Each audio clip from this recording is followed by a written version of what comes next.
में से तमिलनाडु के रहने वाले एक शख्स की मौत भी हो गई है, लेकिन उसकी मौत की वजह अभी साफ नहीं है।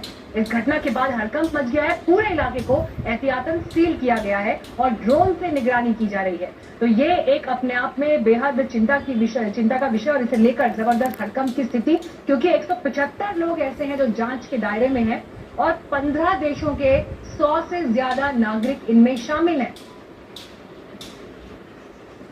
निजामुद्दीन के इस इलाके से तकरीबन 100 से ज्यादा ऐसे विदेशी हैं जिनको अस्पताल में भेजा गया है आइसोलेशन के लिए। और अगर आप देखें यहाँ पर तो जो ड्रोन कैमरा है, इस ड्रोन कैमरे से बकायदा, ये दिल्ली पुलिस का ड्रोन कैमरा है, इस ड्रोन कैमरे से बकायदा निगरानी की जा रही है। यहाँ पर जो सामने की तरफ आप बिल्डिंग देख पा रहे हैं वो मरकज बिल्डिंग है। ऐसा बताया जा रहा है कि वहाँ अभी काफी लोग हैं जिनको वहीं पर आइसोलेट किया गया है।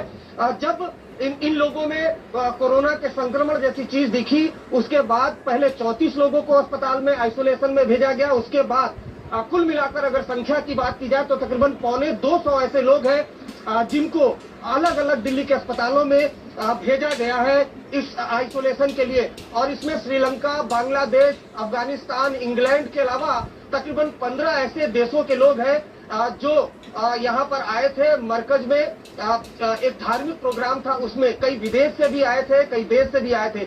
250 लोग ऐसे हैं जिनको यहाँ से आइसोलेशन में भेजा गया है। अगर ड्रोन कैमरे की बात करें तो आप देख पा रहे होंगे जो ड्रोन कैमरा, उस ड्रोन कैमरे से बकायदा इस पूरे इलाके की, पूरे परिसर की निगरानी की जा रही है। और ये जो ड्रोन कैमरा है ये पूरे इलाके की निगरानी जो है वो करता यहाँ पर दिखाई दे रहा है। 15 देशों के लोग, तकरीबन 100 से ज्यादा जो विदेशी लोग हैं, उनको यहाँ जो मरकज में आए थे यहाँ से निकाला गया, अलग अलग अस्पतालों में आइसोलेशन में भेजा गया है। सबकी जांच रिपोर्ट आनी है। गंभीर बात यह है कि जब पहले 34 लोगों को यहाँ से भेजा गया था, उसमें 64 साल के एक बुजुर्ग जो तमिलनाडु के रहने वाले हैं उनकी मौत हो गई थी। कैमरामैन विपिन के साथ अरविंद ओझा, दिल्ली आज तक। अस्सलामु अलैकुम वरहमतुल्लाहि वबरकातुह। मोहतरम भाइयों, बुज़ुर्गों और दोस्तों, आज 30 मार्च 2020 सुबह सुबह की ख़बर मैं आपको बता रहा हूँ। मरकज़ निज़ामुद्दीन बंगले वाली मस्जिद और उसके पूरे एरिए को, अतराफ़ का जो है, पुलिस ने उसको सील कर दिया है। यहाँ तक कि ड्रोन कैमरों से भी पुलिस वो पूरे इलाके पे नज़र रखे हुए है। इसका मकसद सिर्फ़ और सिर्फ ये है कि निज़ामुद्दीन के अंदर 15 मुल्कों के जो दावत का काम करने वाले साथी थे, उन तमाम को पुलिस ने वहाँ से निकाल कर हेल्थ डिपार्टमेंट के जो लोग हैं उनके साथ में आइसोलेशन के अंदर भेज दिया है। चूँकि निज़ामुद्दीन के अंदर तमिलनाडु के एक बुज़ुर्ग का इंतकाल हो गया था, जिसकी वजह से गवर्नमेंट को ये फ़ैसला लेना पड़ा है। 175 साथियों को वहाँ से निकाल कर उन तमाम को आइसोलेशन में शिफ्ट कर दिया गया। तो अभी मैं यहाँ पे आप तमाम लोगों को 2 बातें कहूँगा। सबसे पहली बात तो मेरी ये है कि निज़ामुद्दीन या मरकज़ के ताल्लुक़ से किसी भी किस्म की गलत अफवाहें ना फैलाए, बल्कि ये बात हम तमाम को पता होना चाहिए कि फ़िलहाल कोरोना वायरस की वजह से पूरी दुनिया में हाहाकार मचा हुआ है। और जो लोग भी बाहर मुल्कों से आए हुए हैं, गवर्नमेंट ख़ास तौर पर उनकी जांच कर रही है, उनके टेस्ट कर रही है। तो 2 बातें हम यहाँ पे जहन में रखें। पहली बात तो ये है कि मरकज़ के बारे में गलत फहमियाँ ना फैलाए।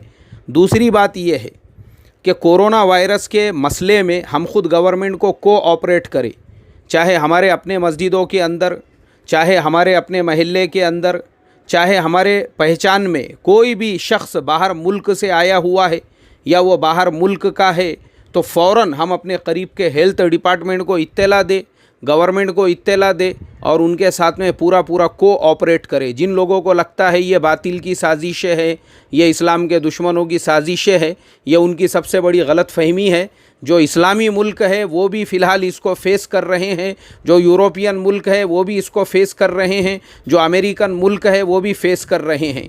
वो लोग इसको अल्लाह तबारक व तआला की तरफ से ये इम्तिहान समझे और ये समझे ये हमारे गुनाहों की नहुसत की वजह से और हमारे मुसलमानों का जो रवैया होना चाहिए था, हमने अल्लाह के साथ में वो मुआमला नहीं किया, तो अल्लाह ने हमारे साथ ये मुआमला किया है जो हमारे बदआमालियों की वजह से हो रहा है।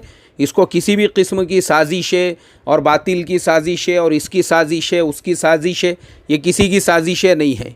पूरी दुनिया इसको फ़ेस कर रही है। बस हम अल्लाह से तौबा और इस्तिग़फ़ार करें और दुआएं करें, अल्लाह तबारक व तआला पूरे आलम के इंसानों की हिफाजत फरमाए। सिर्फ अपना अपना मत सोचो कि हमारे मस्जिदों की हिफाजत फरमाए और हमारे लोगों की हिफाजत फरमाए। नहीं नहीं नहीं, पूरी इंसानियत के लिए दुआ करो।